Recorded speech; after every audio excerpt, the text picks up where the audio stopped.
Saludamos a todos nuestros hermanos en el amor de nuestro Señor Jesucristo. Y bueno, este es el estudio número 2 sobre Romanos capítulo 4, el ejemplo de Abraham y David. Y hoy vamos a estar leyendo a partir del verso 6, Romanos capítulo 4 a partir del verso 6 hasta el versículo 8, hablando sobre el testimonio de David. Así que le pedimos por favor que puedan abrir sus Biblias y de esa manera podamos leer la palabra de Dios. Dice así, la leemos en el nombre del Padre, del Hijo y del Espíritu Santo, Romanos capítulo 4 del versículo 6 en adelante. Como también David habla de la bienaventuranza del hombre a quien Dios atribuye justicia sin obras, diciendo, bienaventurados aquellos cuyas iniquidades son perdonadas y cuyos pecados son cubiertos. Bienaventurado el varón a quien el Señor no inculpa de pecado. Anteriormente vimos sobre la justificación, la fe que es contada por justicia a través del testimonio de Abraham, a través de la vida de Abraham, del relato que toma el apóstol Pablo sobre la vida de Abraham y el testimonio que da sobre Abraham. Y en este caso hablamos sobre David. Abraham, lo que destaca Abraham es una fe con obras, una fe que obra, no que obra para salvación. Volvemos a recalcar lo que Pablo contrasta o contrarresta en Romanos es que el hombre no puede ser justificado por las obras de la ley, que solamente es por la fe en Jesucristo. Pero aquel que cree obra, aquel que cree vive conforme al llamamiento que Dios le ha dado. Y en David encontramos de donde se toma este texto, esta cita del Salmo 32, en David encontramos arrepentimiento y sinceridad. Por eso, como dice aquí, dice, la bienaventuranza a quien Dios atribuye justicia sin obras, y bienaventurados aquellos cuyas iniquidades son perdonadas.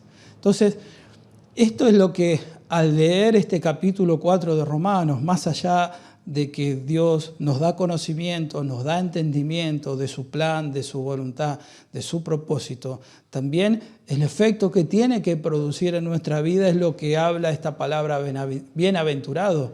O sea, sentirnos felices, sentirnos dichosos, sentirnos bendecidos en extremo, porque se nos ha atribuido justicia sin obras. Siendo pecadores, siendo impíos, Dios nos ha justificado por nuestra fe y por nuestra confianza en la obra redentora de nuestro Señor Jesucristo. Entonces, estas palabras, aparte de ser estudiadas, aparte de ser leídas, deben producir en nuestro corazón esta satisfacción de sentirnos dichosos por Dios, benditos, bendecidos por Dios, de que Él haya entregado a su Hijo para el perdón de nuestros pecados, de que se nos haya atribuido justicia sin haber obrado en justicia, de que nuestras iniquidades sean perdonadas y de que nuestros pecados sean cubiertos. La palabra cubierto habla de rellenar vacíos, habla de cubrir por ropa o secreto. Entonces, de esconder, de perdonar. Entonces, ¿qué fue lo que Dios hizo con nosotros a través de la justificación? Encontramos un ejemplo que hemos tratado en el estudio anterior de Romanos capítulo 3, de la justificación. Ahí en Génesis y en el capítulo 3, el verso 21, Génesis 3, 21, puede buscar y leer, y dice, y Jehová Dios hizo al hombre y a su mujer túnicas de pieles y los vistió. El hombre, después de pecar, avergonzado y escondido de la presencia de Dios, en temor por su pecado, Dios se presentó delante de ellos, hizo un sacrificio de animales, los cubrió, los vistió con túnicas de pieles, y de esa manera Dios cubrió su pecado y su vergüenza. A través de la muerte de ese animal inocente, del derramamiento de sangre, el pecado de Adán y Eva fue cubierto por Dios a través de estas túnicas de pieles que hizo. Y esa ilustración tan hermosa de cómo también nuestros pecados fueron cubiertos, lo vemos en Gálatas también, y en el capítulo 3 y en el verso 27 nos dice la Escritura, Gálatas capítulo 3 y verso 27, dice así, porque todos los que habéis sido bautizados en Cristo, de Cristo estáis revestidos. Entonces, lo que Adán y Eva pudieron contemplar y experimentar, ese sacrificio de ese animal inocente que los vistió su desnudez, su vergüenza, su pecado, para poder así presentarse delante de Dios, es lo que hizo nuestro Señor Jesucristo, el Cordero de Dios que quita el pecado del mundo, entregando Él su vida y cubriéndonos con su justicia, con su obra redentora, para que hoy nosotros, estando ya justificados, podamos presentarnos delante de Dios. Entonces, nuestros pecados fueron cubiertos y bendito el varón, bienaventurado el varón, a quien el Señor no inculpa de pecado. Esta palabra inculpar es la misma que ser contada o contado, también habla de atribuir, o sea, en el capítulo 4 de Romanos se utiliza aproximadamente 11 veces, más de 10 veces se utiliza con distintos significados. Y es una palabra importante en Romanos capítulo 4, porque nos habla de cómo de alguna manera impacta la justificación ahora en el impío y en el pecador. En Romanos 3 vemos de qué manera Dios es el justo y el que justifica al que es de la fe de Jesús. Nos muestra de qué manera Dios no toma por inocente al culpable, o sea, Dios condena el pecado y la transgresión del hombre en la persona de nuestro Señor Jesucristo. El justo muere por los injustos. Jehová carga el pecado en la persona de Cristo, y vemos de esa manera cómo Dios no va en contra de su justicia, y también de esa manera cómo Dios, por su gracia y su misericordia, ahora nosotros, estando libres de nuestros pecados, podemos presentarnos como justificados delante de Dios. Muestra la obra de Dios, pero en el capítulo 4 empieza a mostrar cómo esa obra de Dios ahora empieza a implicar en la vida de aquellos que han creído, en la vida de aquellos que han confiado. Por eso la palabra inculpa habla de cargar a la cuenta de mantener un registro de débitos y créditos. Dice, significa contar, sea por cálculo o imputación. Y después habla de tomar en cuenta. O sea, es una decisión que se toma y que se toma en cuenta de, se pone en cuenta de, o sea, por eso habla de un registro de débitos o de créditos. O sea, se inculpa o se atribuye. O sea, es algo que resta, que va en contra de una persona, y es algo que favorece a otra persona, que le da crédito a otra persona. Y eso es la obra maravillosa de la justificación, donde Dios inculpa a Cristo, donde Dios carga el pecado nuestro en la persona de Jesucristo, pero a nosotros nos atribuye, a nosotros nos favorece con justicia. ¿De qué forma? Solamente por la fe. Como dice acá, bienaventurado el varón a quien el Señor no inculpa, no carga, no pone en su cuenta su pecado. Gloria a Dios.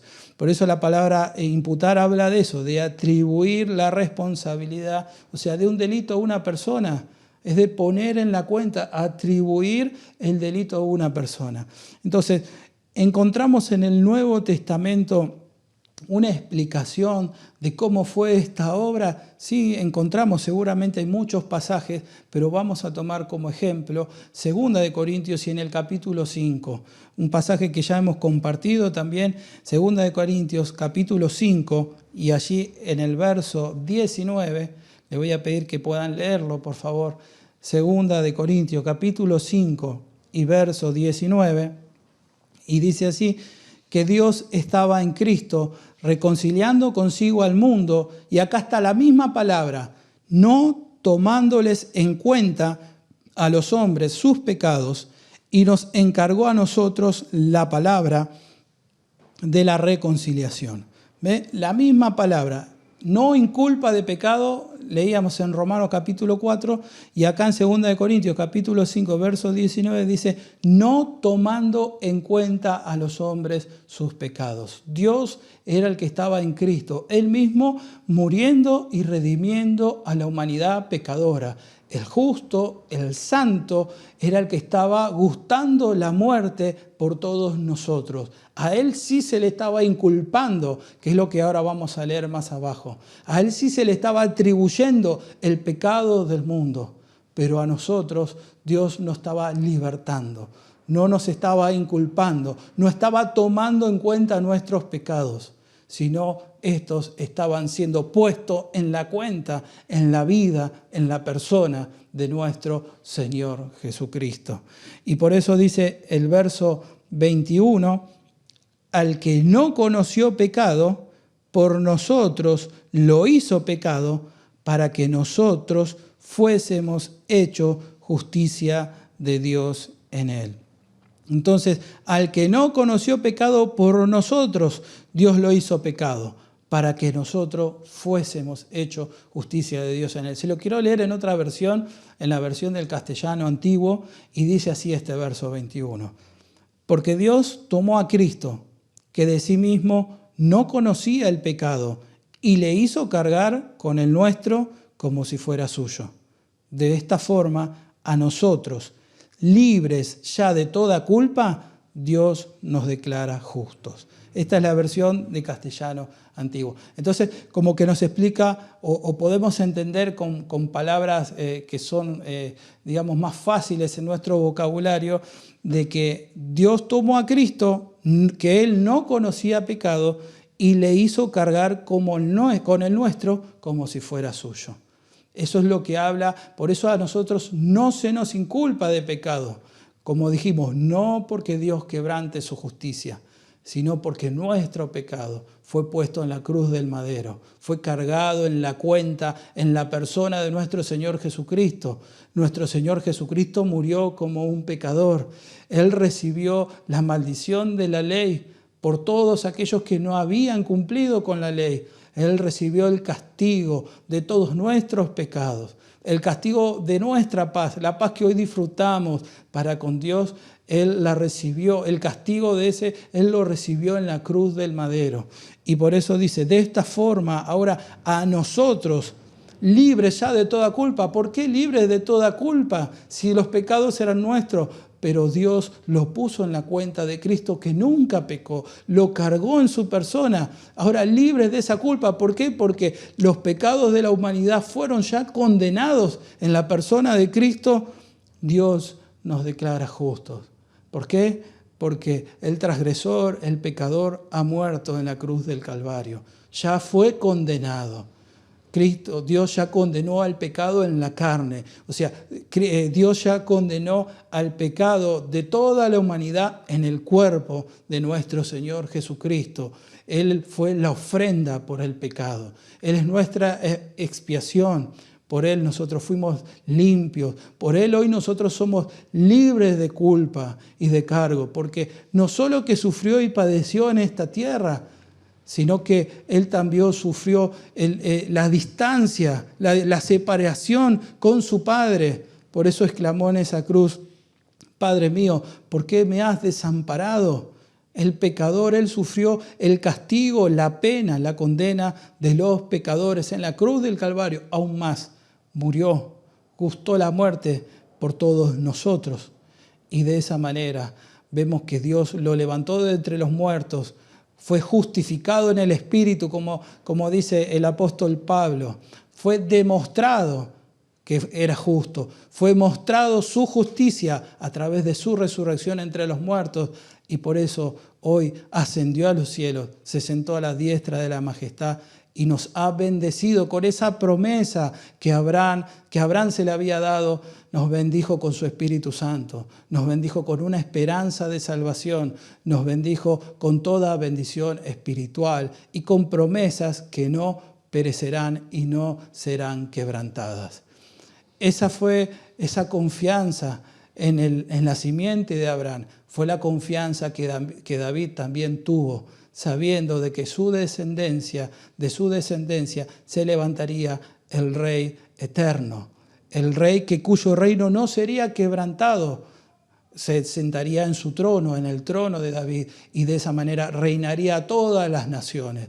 Lo que se habló en Génesis, el cetro de Judá, el legislador, y así vemos promesas que se nos pueden pasar en este momento por nuestra cabeza, todo hablando de la persona de nuestro Señor Jesucristo.